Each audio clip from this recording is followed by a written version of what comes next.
don't we have Father Kim kick it off maybe with a prayer and just welcoming everybody? Thank you for all of you for coming and attending this evening here. It's more people than I thought, right? And thank you, Mrs. Bargalotti, for arranging this. And we have some of our faculty members, Ms. Hunter, Mr. Galling as well. And just some of you, the alumni probably won't know me, but I'm Father Steve, the new principal here. And just want to thank all the alumni for taking some time, because probably you're in college, whether it's cold or warm, y'all probably got things to do. It shows that you care about our school and willing to share your insights, and also to all of our current students and some parents as well. So they could just kick it off with the prayer. Okay, in the name of the Father, Son, and the Holy Spirit. Amen. Loving God, we give you thanks for this year, this new year of 2024. We ask for a special blessing upon all of our recent graduates and alumni, especially the class of 22 and 23, and especially the ones that are here.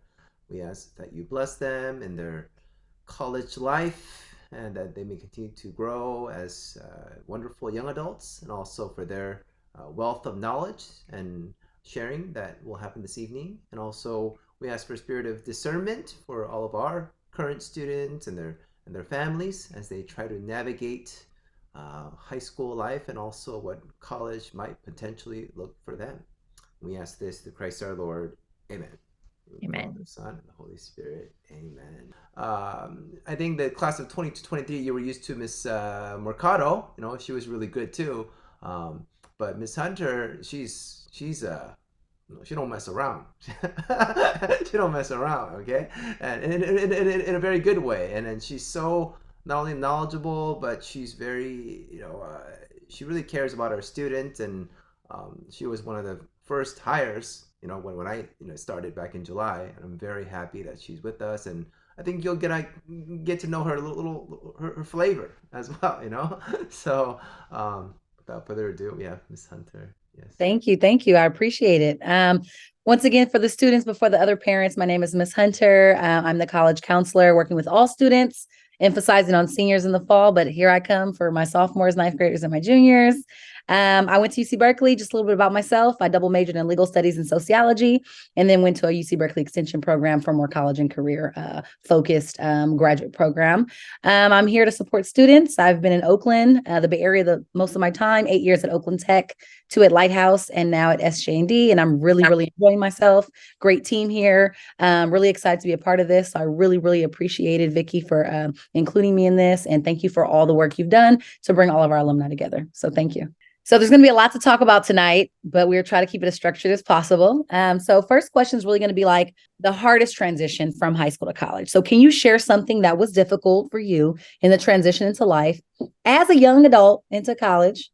And maybe how did you think it through? Was it difficult? Was it easy? Well, first, maybe we should have the alums introduce themselves. Oh, yes. Claire, sorry. My name is Nick Hu. I graduated in 2022, and I currently attend St. John's College, the Annapolis campus, in which I double major in philosophy and the history of math and science, and double minor in classical studies and comparative literature. It's a very unique school, only the size of SJND, so I'm gonna have some very niche insights, but it's good to be back, and I'd love to answer any questions you guys may have. I got y'all. Thank you. Miss Abby. I am a current freshman nursing major at the University of Portland, and it is a direct entry BSN program. Great. Mr. Matthew. Hi, everyone. I'm Matthew. I was SJND class of 2023. I'm now a first year at the University of Chicago, majoring in chemistry. Isaiah. What's up? I'm Isaiah. I graduated in 2022. I'm a transfer student. I was going to junior college, and now I'm transferring to St. Mary's next semester, and I'm majoring in art and a minor in digital media and graphic design. Hi, I'm Charlie. I'm class of 2023, and for this year I took a gap year. I applied to colleges, and I will be going to college in the fall. In the meantime, I have been working. Hi, I'm Ashley. I'm in my second year at UC San Diego, where I'm a marine bio major and a marketing minor. Hi, my name is Emma. I graduated in 2023. I'm a first year at San Diego State and I'm majoring in biology. Hi, my name is Elaine. I'm currently a second year at the University of San Francisco. I am a nursing major, and I have a triple minor in health studies, gerontology, which is the study of older adults, and fine arts. I am Owen, and as my background would tell you, I am a second year at Gonzaga University in Spokane, Washington, and I have okay, I've flipped my major quite a few times. I could talk on that later, but I am currently a double major in political science and history with a international studies minor. Nice. Alana. Hi, everyone. I'm a freshman at UCLA and I'm majoring in psychobiology. It's okay. So basically, theme is hardest transition. Can you share something that was difficult for you in the transition into life as a young adult college student?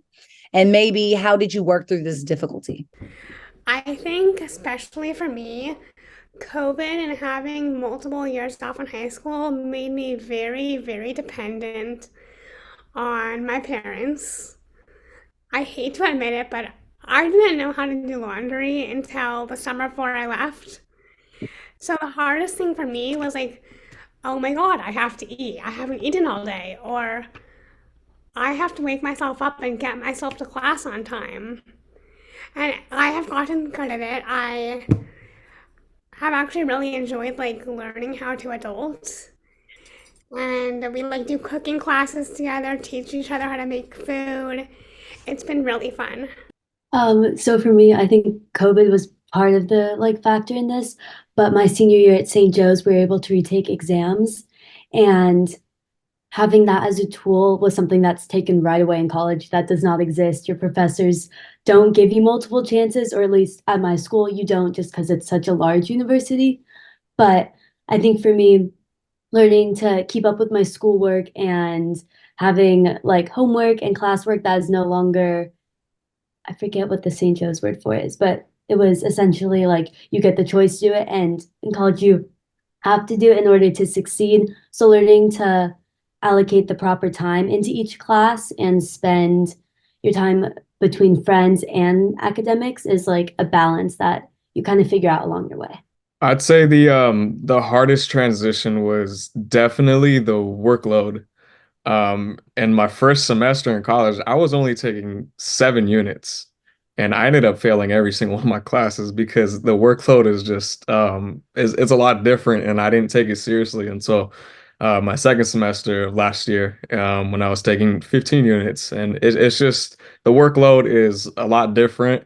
I thought it was just going to be light work just because, high school was, somewhat okay and easy for me. And I thought I was just going to be able to just breeze by. And I was really, really wrong, without a doubt. So just the workload, really.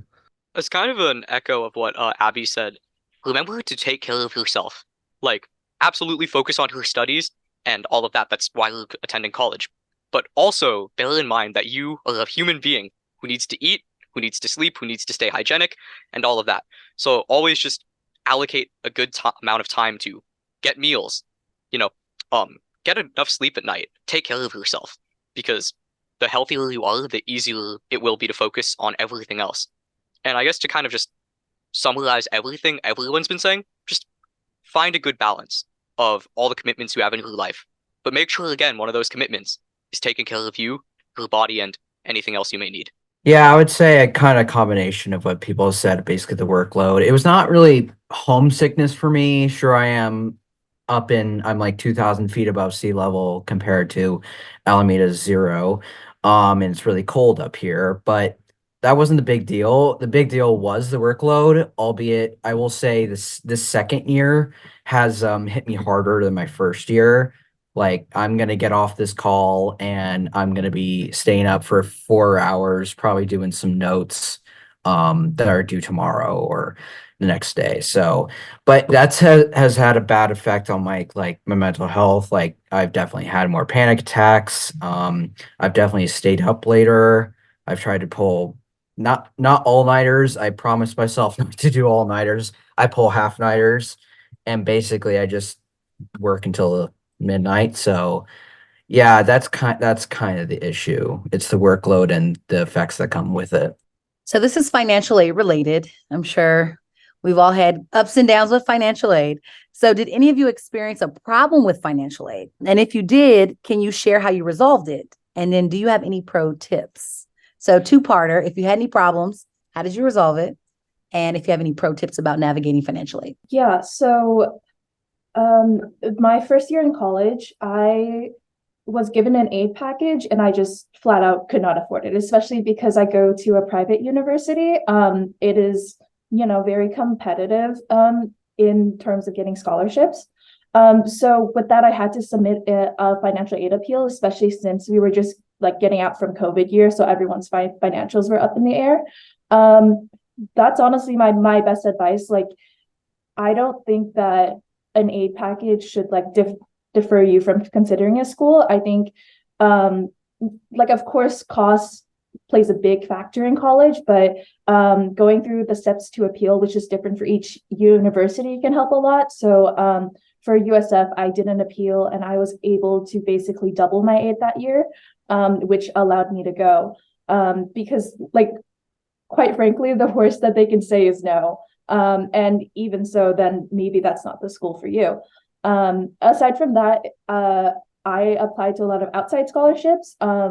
So that always helps. I also have like on-campus jobs, which can offset the financial aid costs. And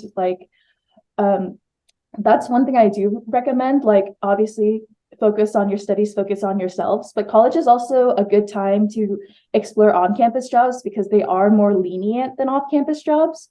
And they also give you good experience because now in this world, entry jobs require you to have like 2-year experience or whatever it may be. So it's really helpful to get your foot in the door if you begin working in college. I definitely agree about that work study. Do you want to explain that maybe a little bit? Because maybe our students don't know about like a work study program. So I am a work study student. Essentially, work study is within your aid package, and it's a certain amount of money. It's typically like $4,000, $6,000 a year that it is given to the university that you attend to hire you for a job. With that said, having work study makes it a lot easier to get a job because some positions on campus are only for work study students, simply put because it is federal funding that is funding your salary versus the school's own budget. With that said, work study has other benefits, like it doesn't count against your FAFSA. It is not taxable, though I will say that even working outside of outside of work study jobs, the tax is still very little because you are a student. So again, that's a really great way to help pay for college, especially since you won't have it really affect your FAFSA. But work study in general is like a program where the federal government will pay your salary, and it makes it so much easier to get jobs on campus because a lot of the jobs are work study only or work study preferred. And it's also a really good experience too. You're learning how to, manage your time, how to interact with a boss. And you're getting life skills. So that's really important. I do have one question that came in for Isaiah. What was your decision-making process about applying to a 4-year school, and who helped you with that process? It was more just a self decision for me, kind of like beginning first 2 months of this past semester at Chabot. I feel bad for saying this for people that like want to go to the junior college route, but I was bored. I wanted to actually go to like a college and be around a few of my close friends who go to St. Mary's. Between St. Mary's, San Jose State, and Cal State East Bay, and unfortunately I haven't reached the 60 unit requirement to transfer from junior college, and I'd unfortunately have to do another almost a year worth of junior college. And for most private universities that are not CSU or UCs, you don't have to have any minimum requirement.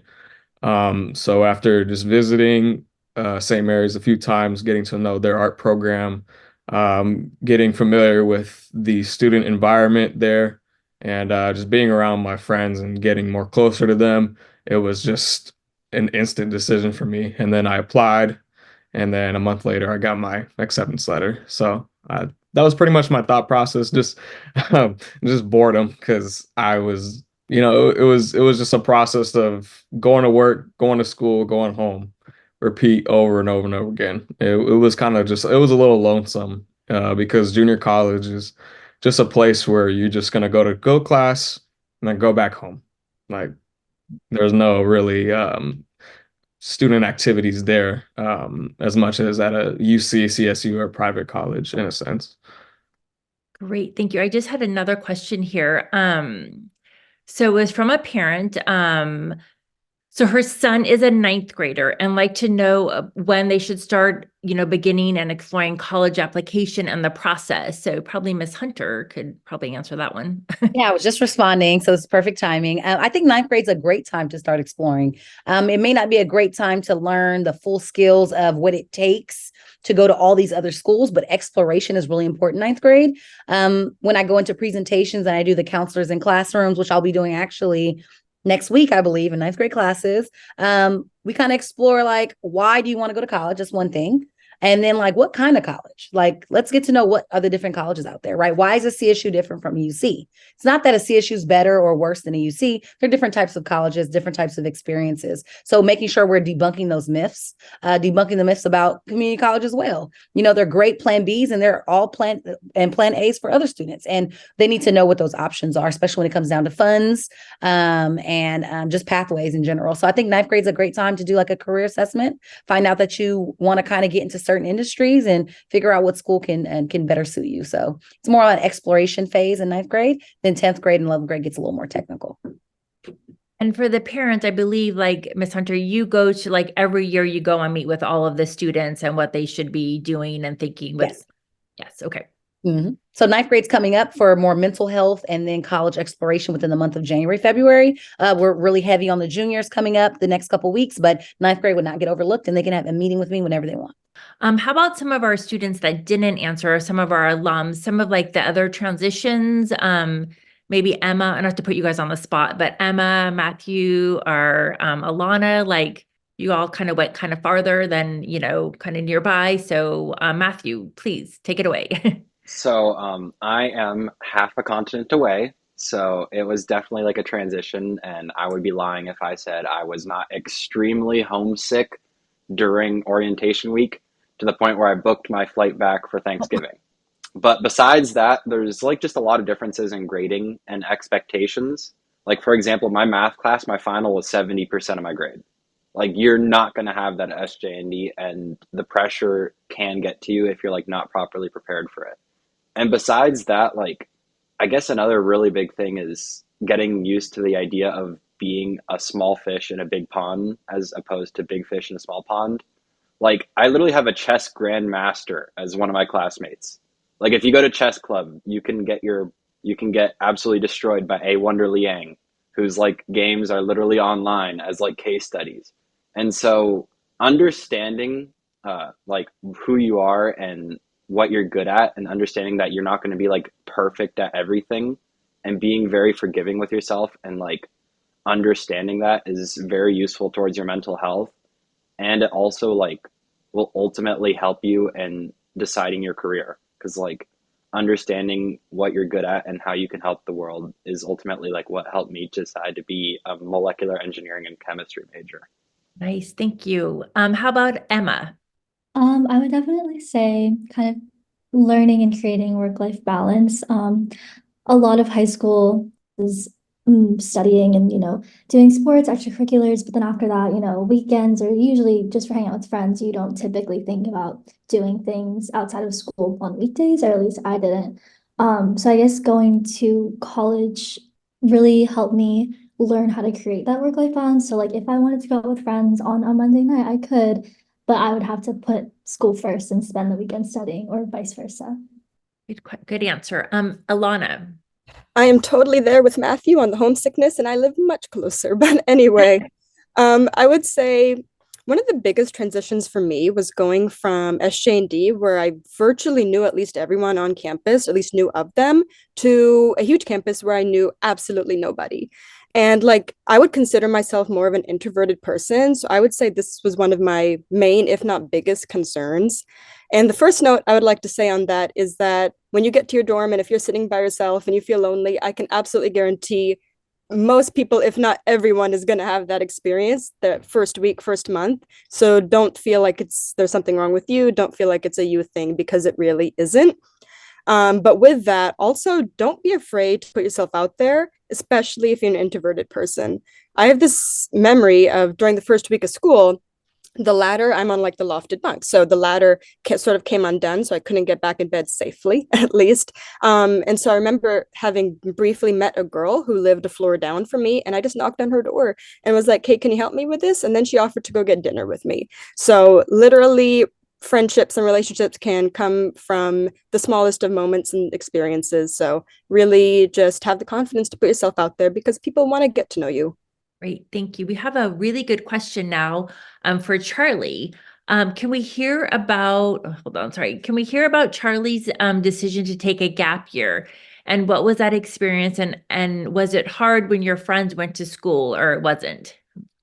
Yeah, so my decision was kind of influenced. I wasn't 100% sure what I wanted to do. I was interested, like, for example, in computer science, but also electrical engineering. And some colleges offered one, some the other. Wasn't sure what I wanted to settle on. So I took a gap year. That was also influenced. I said I was working. I had those jobs starting in my senior year of high school. So it kind of made sense to continue them for a while. What is the other part of the question? Sorry, yeah. And was it hard, like when your friends went away Oh, and you were yes, still yes, at home? Was yes. that like kind of, did you go visit them in college? Because I think, that's important too. So I have not traveled a lot. Although one thing I do notice is every so often friends will stop by back in the area. You'll get to meet up with them, hang out. I'm not sure how many people know him, but AJ, Antonio, same class as me. He would drop by every so often. We'd hang out for a bit. And you also get to meet other people. Taking that gap year off gives you even more time to make friends in your area. And as you grow up, you can start to branch out further. So I wasn't too worried about that. No, I'm sorry, I might have missed this, but what were you working at? Like, what did you do? Is it in like an area that you're interested in and like as a profession?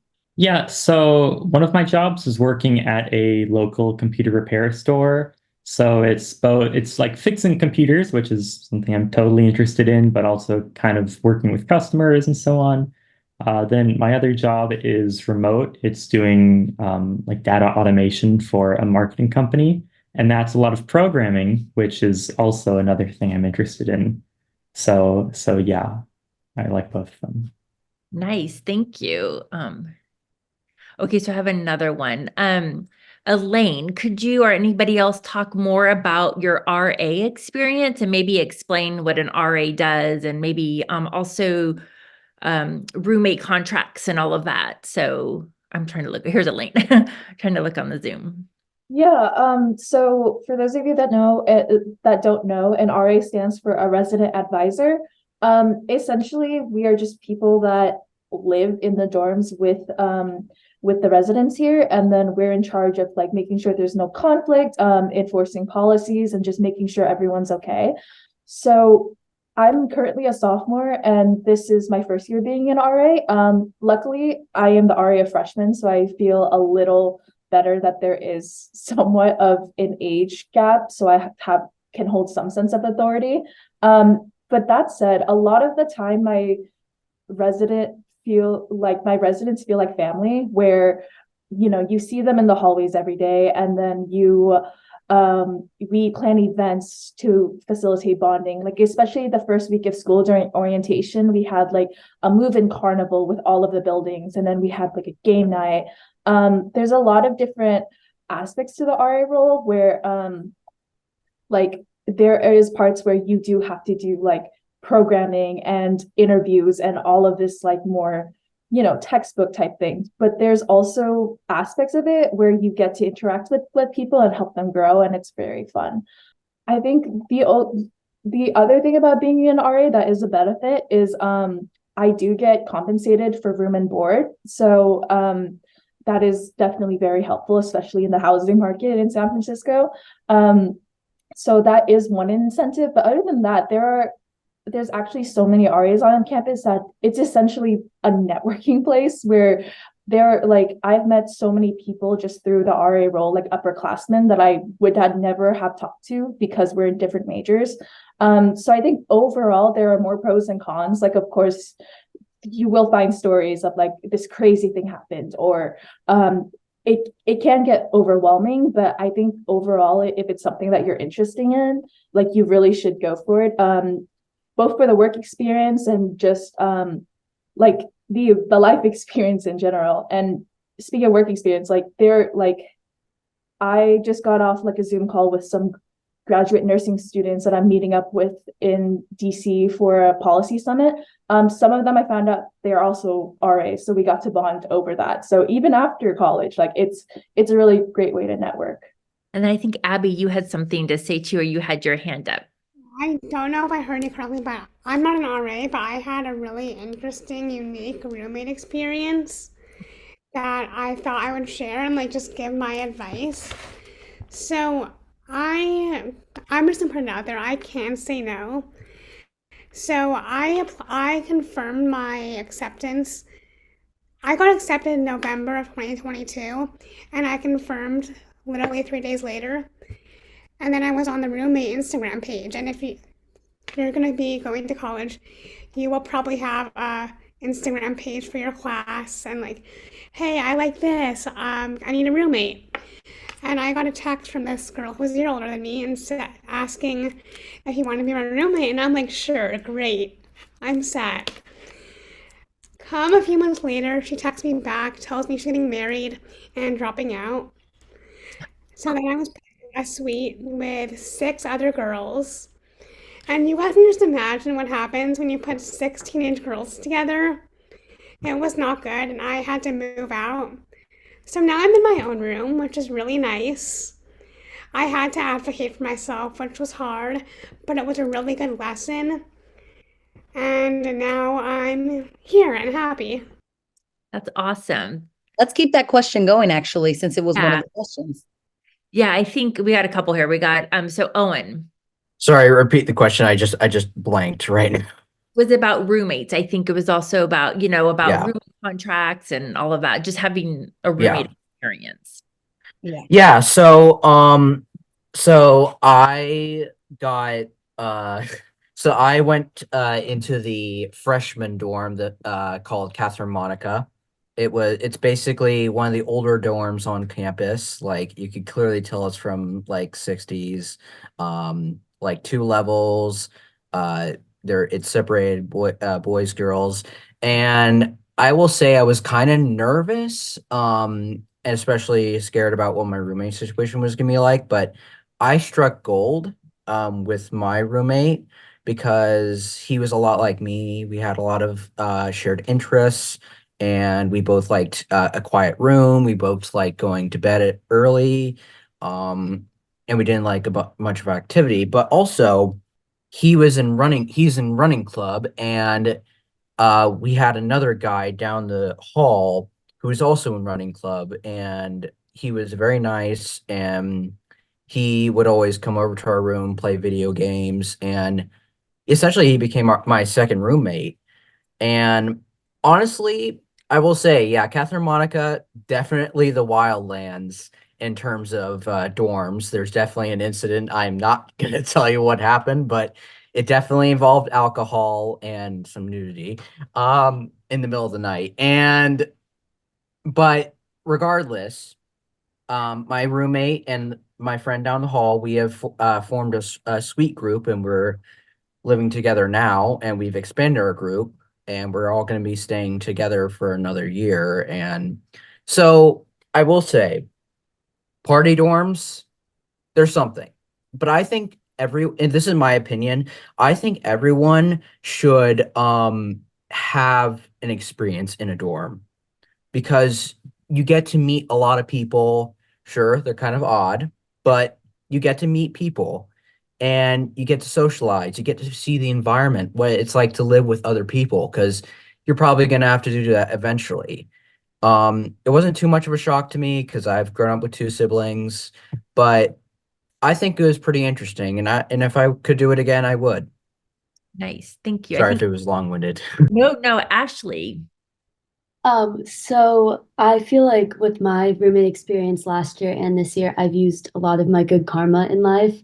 I ended up finding my roommate through Instagram, and we like chose to be paired together. And then I lived in a suite with 9 girls total, so there's 10 of us, and we all ended up getting along great. It's a group of 7 of us that still live together, and they're my best friends in the entire world. I got extremely lucky. I know this isn't going to be everyone's experience, but I think what helps is learning to live with people that are different from yourself and understanding how that can be a good thing. Because I feel like at St. Joe's, everyone is very used to being around each other, and you get to know people really deeply in those 4 years. And coming to college, I've met people from such different walks of life that I would have never, if I hadn't gone like completely random with everyone else I lived with. So I think that was a huge plus out of this experience. And I agree. I think if you have the chance to live in a dorm, I highly recommend. My dorm had a like communal kitchen, and I met a bunch of people and became friends with them from different floors. And those are friendships that were just formed through that kind of proximity that doesn't really happen as organically as some other things. Nice, good answer. How about Emma? Like Ashley, I also met my roommate through Instagram, which that process in and of itself is definitely, it was an experience. It's fun, but it's also really scary. But I love my roommate, and I think it's really nice to live with someone. I think not everyone gets to experience living in the dorms, especially if you're a commuter or something like that. But I think like everyone else said, definitely try to live in the dorms if you can. It's a super fun experience. You meet a lot of great people. Even the people on your floor, I've become really good friends with a lot of those people. And yeah, I mean, it's just really fun. Thank you. How about Nicholas? So I feel I also have gotten unfathomably lucky. After just opting for a random roommate and submitting my housing application late, I nonetheless got paired up with someone who is now my closest friend on campus and the foremost member of my support network. And so having him as a friend and companion has really allowed me to thrive at college. But what that has honestly taught me is that, well, it often gets me thinking, imagine had I not gotten along with my roommate. Imagine I had gotten someone who I was not the biggest fan of.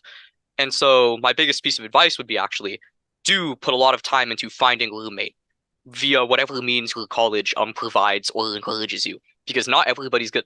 I don't mean this as a boast, but not everyone's going to get as lucky as I or Owen or Ashley may have gotten.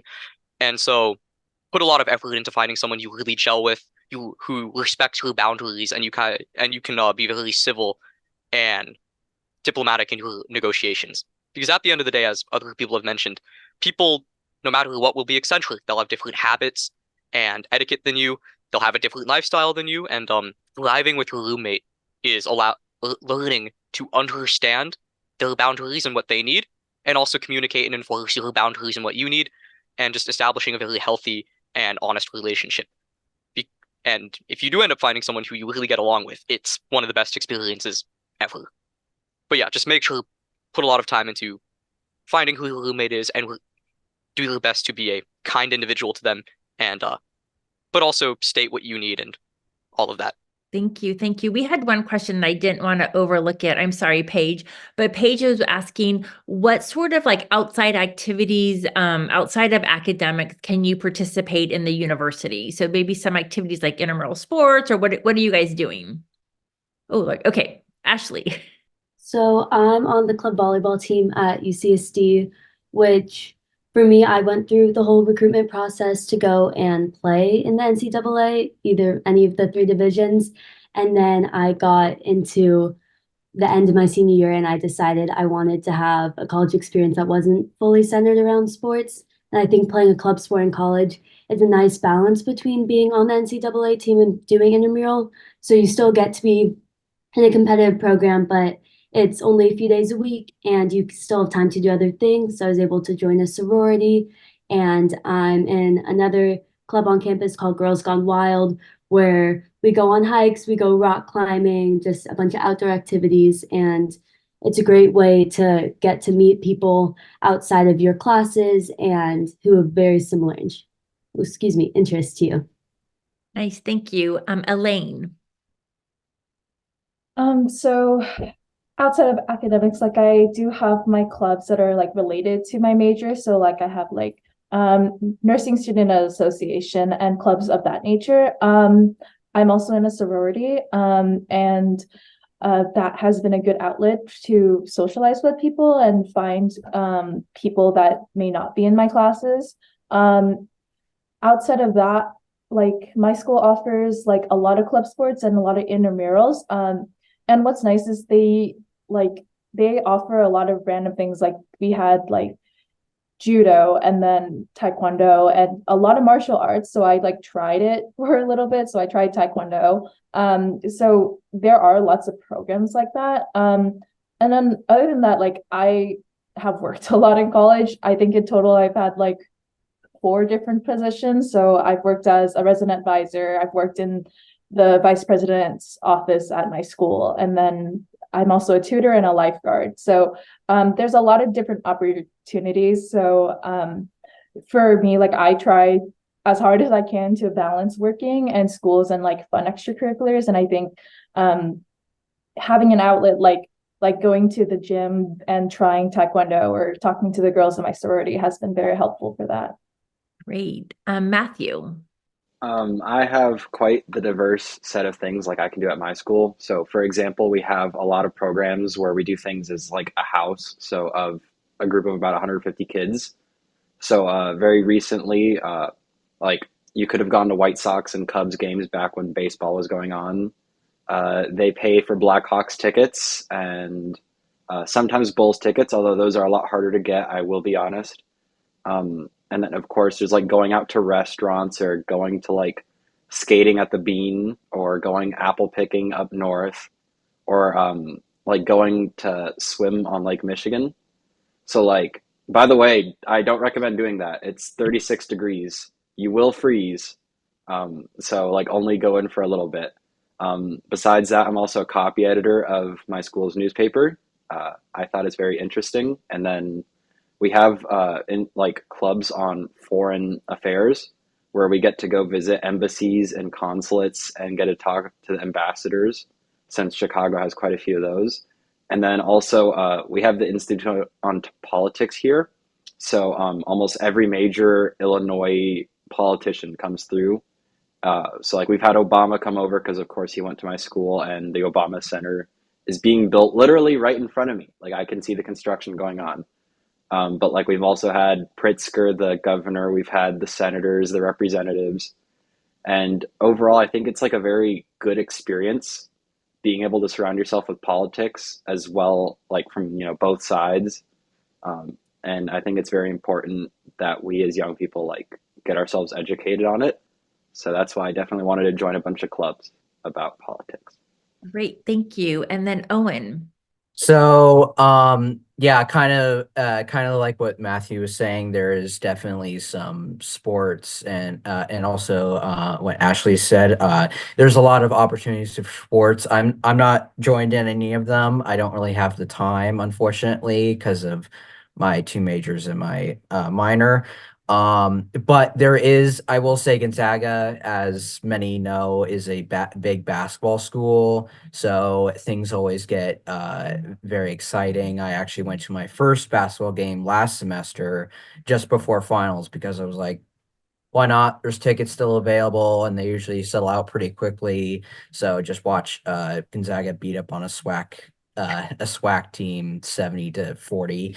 But anyway, aside from that, I am very much into my school's Model UN, and this is my second year, and I will say, and there is an academic course, so it's kind of on the line of what you consider extracurricular activity.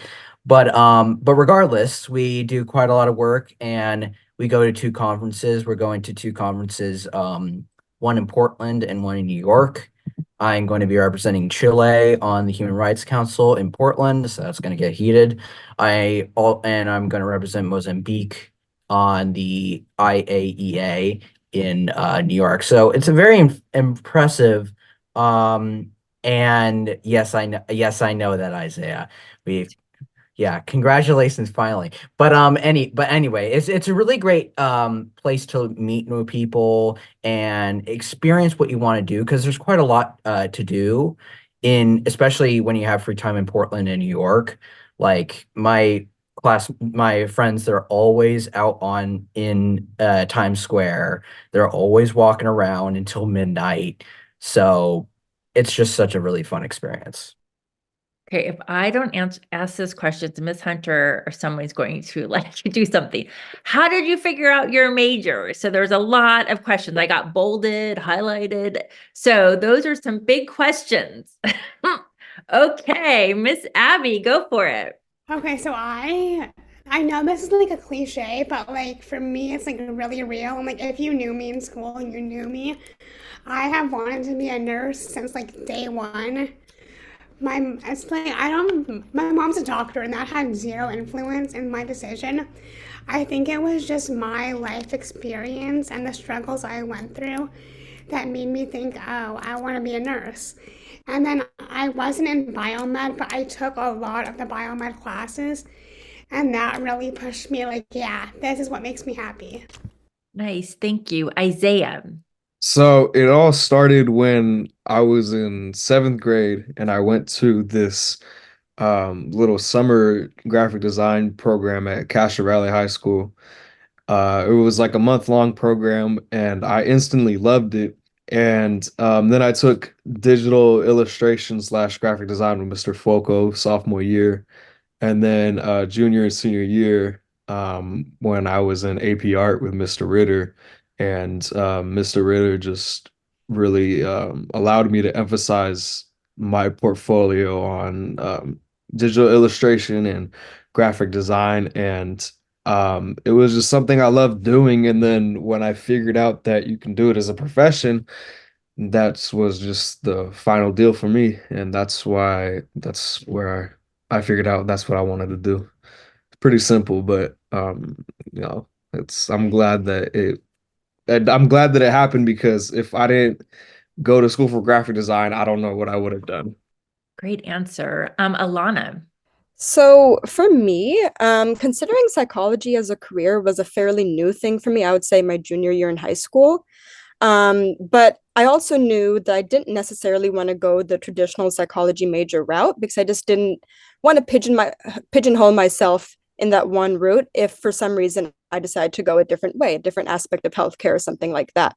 So I considered what was being offered at the schools that I was looking at, because psychobiology is not something that's offered at every school or even most schools. And if it is, it's usually a different type of variation. It's not the same across the board.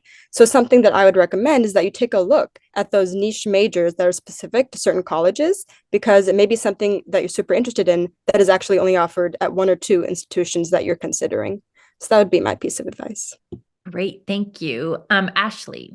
I decided over the pandemic, I got pretty into reading a lot of research papers and watching different documentaries about the ocean and different species.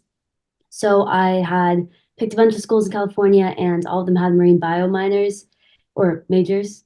And I ended up picking UCSD because at Scripps, I'm able to take classes down by the beach, and there's a lot of undergraduate research that goes on. So I'm in a dolphin cognition lab with one of the professors that's partnered with the Navy's Marine Mammal Program.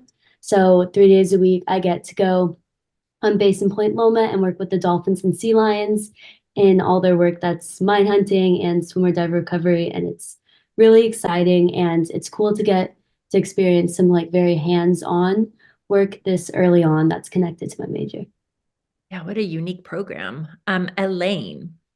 So I actually applied into nursing school, like not knowing if I wanted to be a nurse, because at the time I was juggling a bunch of different interests, like if I wanted to do pre-med, psychology, research biology. So I I just had no idea. And honestly, I just applied to a lot of different schools and just to a specific major. So I applied to USF for nursing only. I applied to like the UCs basically for only like bio. So that's like one advice I would say, because I didn't fully pick my major essentially until like the last minute, like until like April of my senior year, I think. And a lot of people think that you have to know that major as you're applying. But the truth is, like, even when you're in college, and I'm sure Owen will go into it a lot, you can change your major.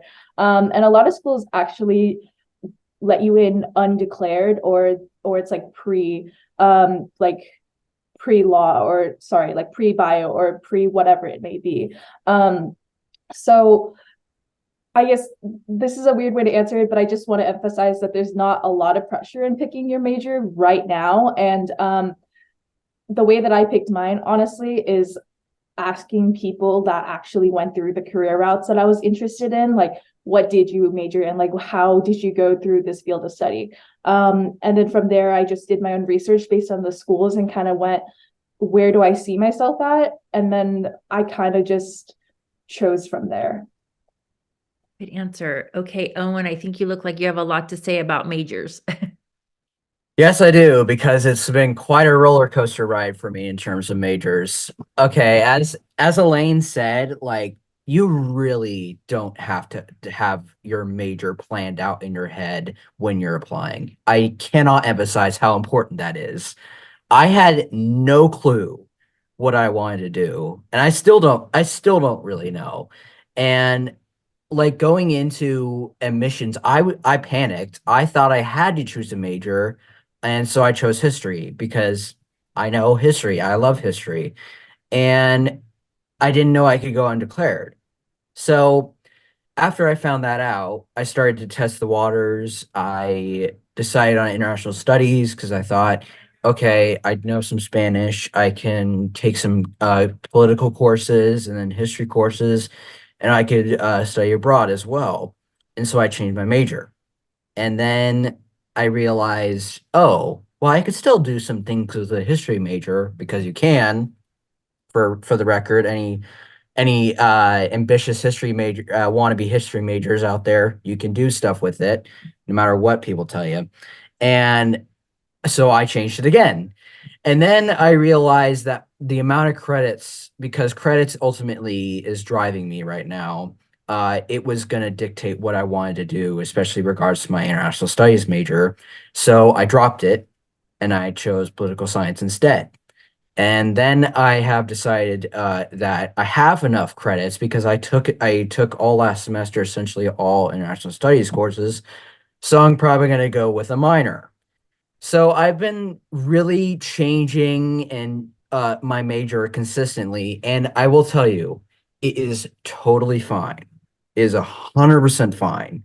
It do, it doesn't matter until like I think your last 2 years, really, when you really start to have to start drilling down on your major. But like as Nick said, like you could really try out niche majors that not many people would know, and really just go with what you know, go with what you want to pursue, and just go from there. I still don't know what I want to do after college, and I'm doing just fine. Thank you, Owen. Nicholas. Oh, uh, I don't mean to take up too much time. My apologies, but I just like to echo everything that has been said. Majors are not set in stone. Um, so feel free to change them, and also take as much time as you need to consider them. Um, and what you actually want to do. I My major is again very niche, and it took me a while to decide, not only decide that interdisciplinary humanities would be a field I would be interested in, but then also to discover a college that would offer me a fitting program.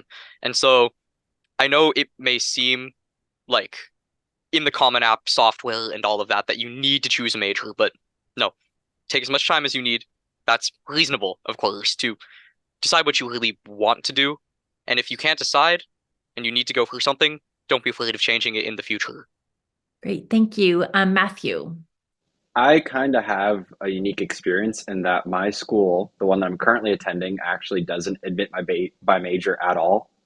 Like you pretty much just cannot declare your major before first year. But kind of contradictory to that, I will say, like when researching individual schools, there are some programs that are direct admit or are really hard to get into if you didn't apply to it directly. Like for me, I applied to Johns Hopkins for biomedical engineering, which is a significantly different acceptance than Johns Hopkins itself.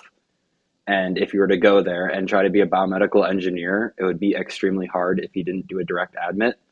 And it's like the same for a lot of the UCs in their engineering programs. And like Carnegie Mellon CS is like famous for that as well. So I would definitely look into it at every school. And if there's a program that like really piques your interest that uh, only has a direct admit program, then even if it seems like uh, you shouldn't do it, like I would still recommend applying for it because then it's such a wanted program that you can easily get out of it because there's gonna be a bunch of students who want to get in. So you'd be pretty easily be able to swap out your major. Great. Thank you. Isaiah. So just in case that people aren't looking at the chat, kind of what I said, and I said a lot of colleges, but every college, every degree, you have to take your prerequisites slash general eds. You got to take your maths, your sciences, your English, even though it's a pain and you might not use any of it in your adult life. You got to take it, and usually prerequisites take are worth 1 to 2 years worth of classes. Um, and that also gives you time to just figure out what you really want to do while you're taking statistics or English literature, and even like some of those prerequisites will even help you say, oh, maybe I want to be a math major because I like my stats class. And that's why a lot of people will sometimes go to the junior college route too, because that's where a lot of people usually takes their prerequisites first, and it saves them a little bit of money as well. Great, thank you. Any more questions from parents? I'm trying to monitor the chat. Sorry, I get all involved in the meeting. We talked about roommates. Let's see, Miss Hunter, did you want to ask some more questions that people might be just dying to know the answers? So this is a question that I also would love to know as we are getting rid of testing and standardized testing. Did you take the SAT or ACT? Did you use it in your admissions? And do you think it's even worth it? Isaiah. Oh man, this is gonna be fun to talk about. I did take my SAT and ACTs because I really didn't want to, but my grandparents made me. And I will say, and this is gonna sound really negative, but I think it's a waste of time now, and it's a waste of money because a lot of schools now they don't even require you to submit your SAT and ACTs. And I mean, I will just go off the record. My SAT score was 820 something, which is absolutely horrible. And I had to drive all the way out to Stockton to take those two tests on a weekend, and take time off work to take them. And it was hours worth of test taking on stuff that I wasn't even interested in. And in the back of my head, even though my family made me take it just because they're old school and they said, well, he took it, so you have to take it too. Um, and I took it and I did horrible on it, and I didn't even submit it to St. Mary's. And like I said, I got accepted into the school less than a month after I applied without even submitting my SAT and ACTs. So, I mean, but at the same time, if you as a person feel that you should take it, just to make your college applications look better, because some colleges, do say, oh, submit your SAT and ACTs. I mean, it'll be, a nice little boost to your application. Take it if you feel like you want to or feel like you need to, depending on what school you're going to. But just from my personal experience, I didn't see the use of it, and I took it. And at the end of the test, I knew I did not do good at it because it was just a bunch of stuff that I didn't really learn. I mean, it was just a lot more. It for me it was a little different than the subjects I learned in high school at St. Joe's, like the maths and sciences. It was just really different, and sitting through the entire testing process was kind of boring for me. So I mean, it just all depends. But me personally, I don't think it's worth it. Thank you. Charlie. Yeah. So I'm not a college admissions person, but I am of the opinion that I think it depends on what sort of college you're applying to. If you are applying to a college that is out of state, it might be a lot more essential for you to take the SAT or ACT. If you are applying to a very competitive college, I think it would be worth it as well. If you get a not so good score, it's fine. You don't need to submit it. But if you get a good score, I think it can make a difference to submit that, even if it is test optional, because it is still another piece of information that you are giving them. And I do think they use that during the admissions process. Great, thank you. Let's do Matthew. I will say I took it, and I think I benefited a lot from it. So some of the schools that I applied to, they have automatic scholarships based on SAT and ACT scores. So like some notable mentions for that are like the University of Alabama, Nebraska, and Arizona, where they'll give you like a really freaking good deal for an okay GPA with a really good score. And besides that, at my school, math placements and English placements, and a lot of them can be shortened with an ACT score. So, like, you don't need to prove that you can do basic algebra and a lot of that. And they let you skip the first 3 math classes with a good ACT score at my school. And besides that, like, in terms of test optional, I will say don't be afraid to give them your score. Like, even if it's like, oh, it's not above the 75th percentile. Like, the thing is, if everyone followed that logic, eventually every school would have like a 35 or 1600 as their 75th percentile. So, like, as long as it's a score that's remotely close to their competitive range, I would definitely recommend submitting it, because otherwise, test optional presumes that it's not. And so, like, that's why a lot of kids and friends at my school got in with scores that, like, you wouldn't expect them to because it's below the 25th percentile, but a quarter of all students are that way. So it definitely puts a lot into perspective, and it can save you time, and a lot of scholarships sometimes like narrow it down based on ACT or SAT. So it can also be useful there. Great, thank you. Nicholas. I'd like to echo all the perspectives said at the moment, because each one is actually the viability of standardized testing, in my opinion, really depends upon the route you want to take. If you were applying mainly to state schools or other schools that are test optional, or just, no, not test optional, do not even look at the scores, waste of time. Like, I knew a bunch of people back at SJND who only applied to the UCs, and thus standardized testing would have done absolutely nothing for them. However, if you were looking at mainly private schools, such as I did, due to wanting a really small campus environment, I do admit it can be quite helpful. Like Matthew said, it can be an integral component of securing a good scholarship, financial aid. I attribute a lot of my financial aid package to the test score that I submitted. And so, again, if you're looking at mainly private schools, especially kind of small liberal arts schools or those specialized in STEM or humanities, absolutely. But if most of your colleges and choice schools are public or don't look at them, don't bother. Great, thank you. Elaine.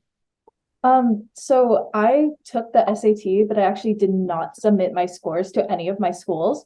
And so essentially, when I took the SAT, it was during COVID year. So it was during my junior year. And so I didn't get a score as high as I'd hoped. And by the time senior year rolled around, I was kind of just like, okay, a lot of these schools are test blind. That's what Nick was referencing. Some schools are test blind. Like, you cannot send it to, you either can't send it to them, or if they do, they will not look at it, because test blind indicates that they're not going to consider any of your test scores as part of your application, whereas test optional is more of like, you can send it in and then they'll look at it.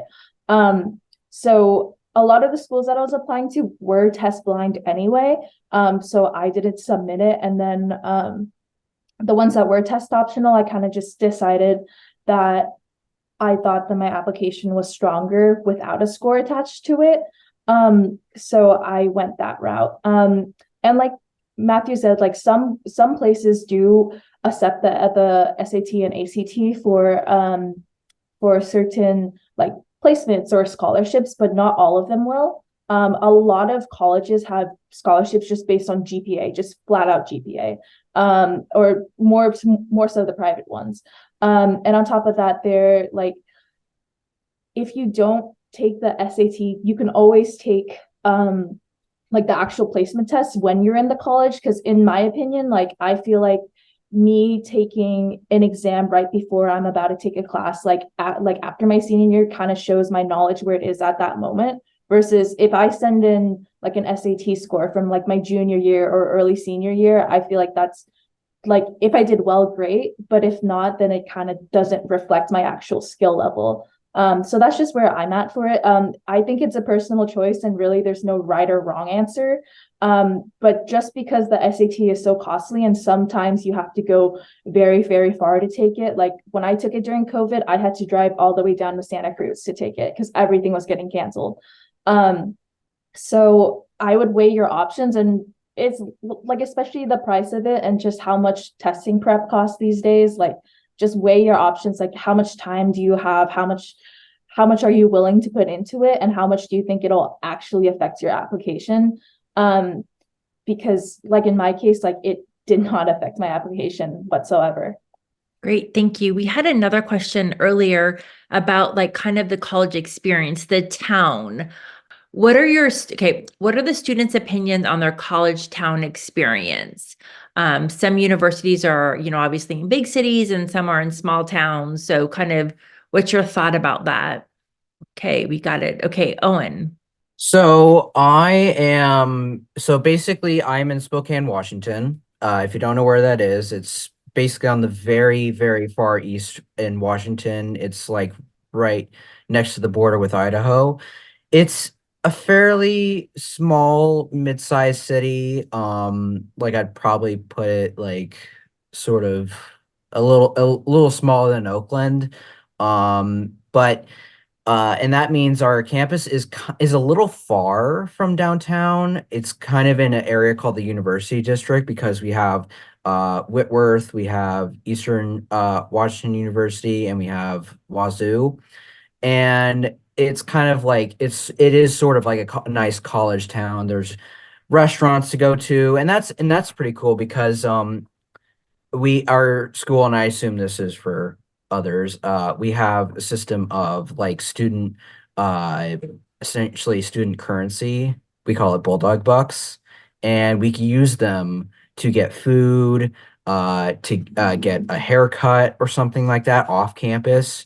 So it's very navigable, and there are bike trails and walking trails down to downtown. So I've gone out on the town with some of my friends to go out eating, and it's very nice. I can easily ride down to Riverfront Park, and I will say Spokane's very beautiful.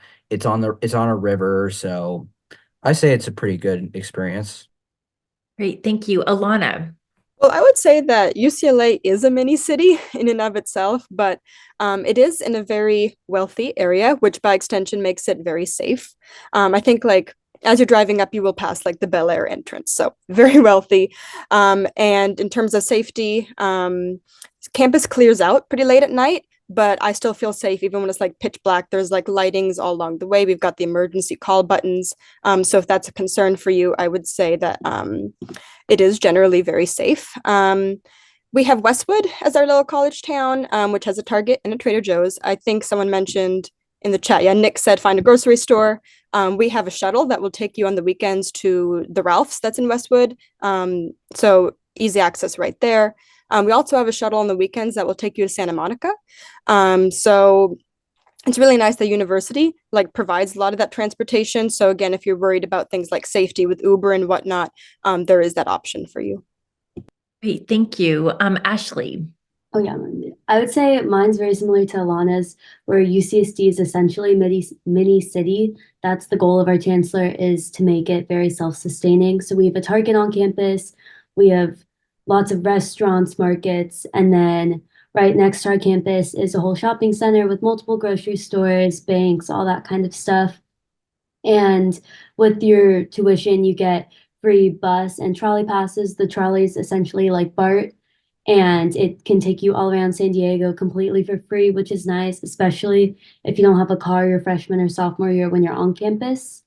And then also like UCLA, it's in a very affluent neighborhood in La Jolla, so it's very safe and there's a lot of community activities that you can do.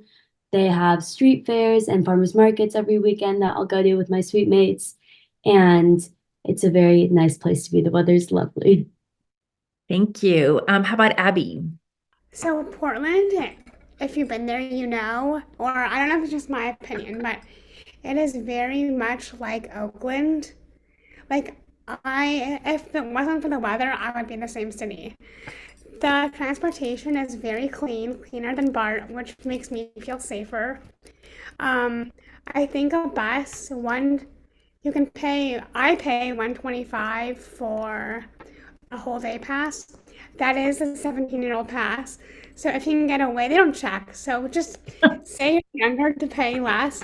But one of my favorite things on campus is Friday and Saturday night, we have this thing called Pilots After Dark, which is supposed to prevent us from partying. I'm not going to say whether it works or not, but it's really fun. We do like art projects, we do movie nights. I think before finals, we had a spa night. And like just get out there, find stuff to do. One of my favorite things to do, which I've done multiple times, is just spend hours and hours and hours in Powell's and just like find stuff, find a group of friends. It will be hard at first, but it's gonna be fun at the end. Great, thank you. Isaiah. So even though I'm transferring into St. Mary's, I still have had quite a few experiences going to the campus, staying the night at the campus too, in my best friend's dorm who goes there. And St. Mary's is in Moraga, which is like kind of in between Lafayette and Walnut Creek. And St. Mary's is closed off. There's only one way to enter onto the campus, and it's gated up after like 9 o'clock, and you have to show your student ID to get in. So it's pretty safe, and from what I've seen so far, it's in a really foresty like area. So if you kind of like that type of atmosphere, which I do, it's a great school, and just 2 minutes away, there's a Safeway, 7-Eleven, Taco Bell, which is all good for going out to, either you're gonna have to cook food or get something off campus eating wise. And then if you drive or have somebody that you know who does drive, Walnut Creek is a 15-minute drive. And Walnut Creek is just a big city with a lot of stores, shopping centers, that sort of nature. So it was honestly perfect for me. And yeah, that's just kind of what St. Mary's is like. Great, thank you. Elaine. So I go to school in San Francisco, which I'm sure most people are familiar with. What's different is actually living here. It's a very urban campus in that actually my campus is just like SJND, where we have a neighborhood wedged right between it. And so like there's two parts of campus. And where we are surrounded by like public transport. So we have the Muni and then we have BART.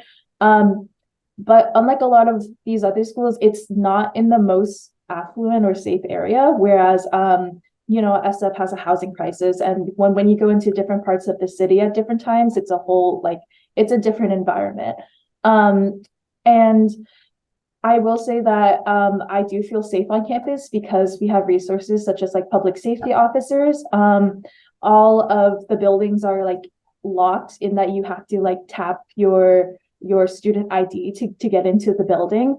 And there are services like night shuttles, or like you can call an officer to come walk you. And then all of the like residential buildings are staffed 24 hours with front desk people. So I think location is like a pro and con depending on what you want. Like living in an urban city has its pros, like there's always an adventure somewhere. There's always some sort of fair or convention that's only a bus away. And some of the cons are it is very, very crowded. Like Union Square wintertime with the ice rink was extremely crowded, to where when I was just trying to get from point A to point B and I'd have to pass through it, the traffic was terrible. So for my experience, at least living on an urban campus, like I've loved it for the most part. But I think it also teaches you a lot of life skills, like how to use public transportation. Like my clinical rotation is currently actually at Highland Hospital, so I commute every morning to Oakland. So riding that BART in the morning, and there's a lot of different things that come with a different environment. Great, thank you. We have one question in the chat from a parent. So what, recommendations do you have for touring, the different campuses, and what kind of things kind of helped you when you were determining the campus that you liked and the size? I can just say one thing to the parent. So the alumni office is very happy to connect you if your child or if anybody is interested at a certain campus and wants to go visit. I'm happy to connect you with an alum. If we have that alum on campus, I'm happy to connect you. You could talk to them and they can possibly even help you give the tour or just ask you what it's like. I think that's really cool about SJND, and we're happy to help you with that. But we do have Ashley who's happy to answer as well. My answer is very similar to yours. I did both like tours through the school and then unofficial tours with people from St. Joe's or other places I knew that go to the school. And I found taking a tour with someone who actually attends the school and, personally is more helpful because you can ask them those questions that a spokesperson from the school isn't able to answer in as much detail just because you don't know them personally. So if you're able to do that, great. If not, any tour you can take at a school is nice to get a look around and feel for campus. Because, like, if I hadn't toured UCSD, I wouldn't know that the campus is massive and it takes you 30 minutes, if not like 40, to walk from one end to the other. So those are things to consider when you visit. And one other question, do you recommend visiting while students are in session, or did you tour when it was like summertime? Because that's a whole different experience. I toured while people were both. So some were in session, some were not just because of COVID. And definitely go when classes are going on, just so you can get a feel for the school and how passing periods feel, the vibe of the campus with people on it, because that's how it's going to be when you're going to school there. But I know it is intimidating to be like swarmed by people as they're like going to class and you're just trying to find your way around. Thank you. Matthew. Well, since I was applying to colleges like across the country, visiting every single one would have been expensive and also taken a lot of time. So I actually only went to schools that I was admitted to. So once I got admitted, they have special programs for admitted students. So if you can't make up your mind, those are very, very, very useful because you got to meet like incoming students as well. So like you can figure out whether or not you mesh with your classmates. But like B, you also got to meet current students, and these universities will definitely put a lot more resources into the admitted student tours than in just regular old tours. And then to answer like whether or not you should go in session, go while they're in session. Like I'm just saying, do it 100%. Like I went to Davis over the summer; it was completely empty, and it just was completely different. You don't get the energy, you don't get the sense of what people do and like whether or not they're actually enjoying their time at college as compared to if you were to come back like during the quarter. So it's definitely like a lot about energy, and I was personally much more able to see myself in a school when I saw other kids around. And besides that, like when there's kids around, they can also answer your questions and you can sit in on lectures. So definitely a lot more resources, and I found it just a better experience to tour while they were in session. So like whenever SJND had like a 3-day weekend, I would visit a local school. That was just my personal tidbit. Great, thank you. Any other questions? Sorry. I did want to see if anyone was willing to, and I'm really pointing towards Ashley, to showcase their dorm just so people can get a look at what that looks like possibly. Yeah, I can show you guys around my apartment. I'm in my room right now. I live in a double. So this is my half of the room, and then this is my roommate's half of the room with her desk and all of that. And then this is probably going to be a little bit shaky, but you can see We have a bathroom and then another double, and then this one of my roommates, Harriet. Hi. And our little kitchen, and then our living room with Nice. tracked and wasn't too blurry for everyone. But yeah. Awesome. Thank you. Anybody have anything else? We just really appreciate all of you, the alums, for attending. And oh, there's Nicholas. Sorry, I don't want to cut you off, Nicholas. Yeah, I apologize. This might be somewhat tangential, but just some knowledge that has really helped me. When it comes to living in a dorm, 3 items that you may forget, but I feel to be essential. 1, Clorox wipes. Messes happen, you'll need to clean them up. Secondly, a vacuum cleaner. No, a vacuum. Preferably a handheld one. That makes it really convenient to get, like, underneath your desk, under your bed, to, like, keep it clean. And lastly, an electric kettle. As someone who eats a lot of ramen because college, and also has now taken up drinking a lot of tea because of how healthy tea is, having an electric kettle, which I believe most, if not all, dorm buildings allow, is wonderful for, just keeping yourself fed, healthy, all of that. So, and also, I don't know if you guys have checked, but I've put a lot of additional comments to a lot of the things said and I've been putting those in the chat, so if anyone would like follow-ups or to ask me a question in the chat, please see that. Great. Thank you. One more. Okay. Elaine, did you want to answer? No, I wanted to show my dorm. Oh, of course. Okay. Of course. We would love that. Yeah, so my dorm is like just a traditional dorm building. So your first year, typically you're in a traditional building as opposed to an apartment. Those are typically reserved for upperclassmen. Let me unblur. So this is my dorm. I have a handheld camera, so it's going to be shaky. And essentially, I was provided 2 desks, and because I'm an RA, normally there's 2 beds here. Right now, there's only one back there. So you get a bed, and then you get some desks like over here, and then you get a bunch of closets. And it's pretty spacious for one person, but obviously, if you had a roommate, it would be a lot different. I lived in a double my first year, and it's a different experience, but it is very cozy and very homey, I will say. Great. Well, thank you. So definitely, I just wanted to thank all the alums for attending. We just really appreciate you. Please keep in touch. We want to follow your success. And if there's any help that you need regarding mentorships or internships, please reach out. And then the same to parents and families, current students, please reach out. We're happy to help you and connect and just really appreciate your time. So it's wonderful to see all you alums thriving. Ms. Hunter, do you have anything else to say? Yeah, once again, echoing, thank you so much. All the work you put into getting all the alumni together. I know it was a lot of work. Thank you for taking your time out. Some of you guys are in school, some of you guys are not. Some of you guys are freezing. Other those in San Diego are not, or LA, but I really appreciate it. I do also want to extend my support for those students who may feel like they're needing something. If they're feeling like any changes are happening and they need to speak with someone, I'm here to support. Also, I know Charlie's in a gap year. Whenever Charlie's ready to make any type of decisions, I want to be here for you. So let me know if you need that support. I don't specialize in gap years, but I have successfully helped 20 students get out of their gap year, sometimes a 2-year gap year, into a 4-year college of their choice. So if you want any support or want to bounce ideas off, I'm here to support. So if anyone needs me, I'm going to put my email in the chat. And for parents and students in here, you already know you have access to me, not 24/7, but when I Great. Well, thank you guys so much. Perfect. We have a raffle though, too. Yeah, we do. Do you want to say that? Yeah. Drum roll. So we decided to raffle off a $50 gift card to some of the students and parents in the chat. Sorry, alumni. And our winner was Kirabel, who hopefully is still on here. You have to be on here to claim it. I'm here.